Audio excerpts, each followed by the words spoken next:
ছিল। তারপর দীর্ঘ 5 বছর রাজ্যে তার টেট হয়নি। 2022-এর ডিসেম্বর মাসে টেট হলো। আজকে টেট হয়ে উত্তীর্ণ হয়ে আজকে 2 বছর পার হয়ে গেল। সমস্যাটা কোথায়? মাননীয় মুখ্যমন্ত্রীর কাছে অনুরোধ, 2022 প্রাথমিক টেট উত্তীর্ণদের বিষয়টা একটু ভাবা হোক। সত্যি বঞ্চনার শিকার। আমরা কেমন ভাবে আর এটা ভিউ করতে পারি, বললে বোঝাতে পারি। আজকে প্রতিবন্ধীরা এসছে, উত্তরবঙ্গ থেকে এসছে, আদিত্য এসছে, চলতে পারছে না। এই ভাই এসছে, চলতে পারছে না। দেখলে কষ্ট হয় না? দেখুন, দেখলে কষ্ট হয় না?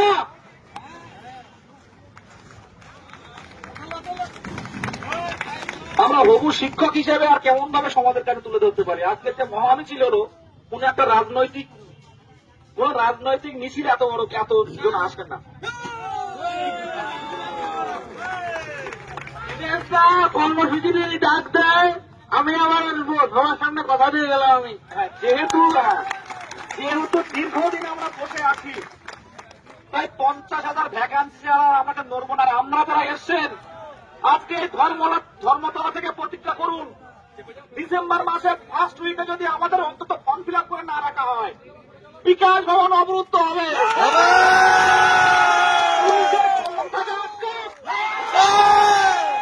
পুলিশের West Bengal police, Kolkata police থেকে শুরু করে বিধাননগর কমিশনার পুলিশ থেকে শুরু করে ক্ষমতাকে আটকায়।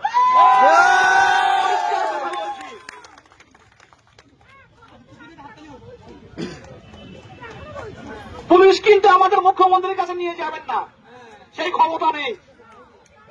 তাহলে আমরা কোথায় যাব?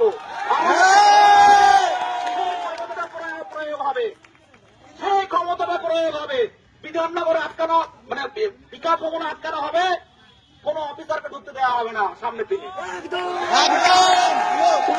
কোন অফিসারকে ঢুকতে দেওয়া হবে না।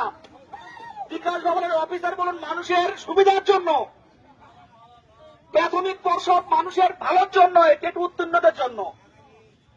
যেখানে বলা হয়েছিল 2023 সালের 10ই ফেব্রুয়ারি বিশাল সাংবাদিক বৈঠক করে জানানো হয়েছিল, এবার থেকে টেট পাস আর কেউ বসে থাকবে না, সবাই নিয়োগ পাবে। আজকে আমরা একটাবার সুযোগটুকু পাইনি ইন্টারভিউ দেওয়ার। এর থেকে যন্ত্রণার আর কি হতে পারে?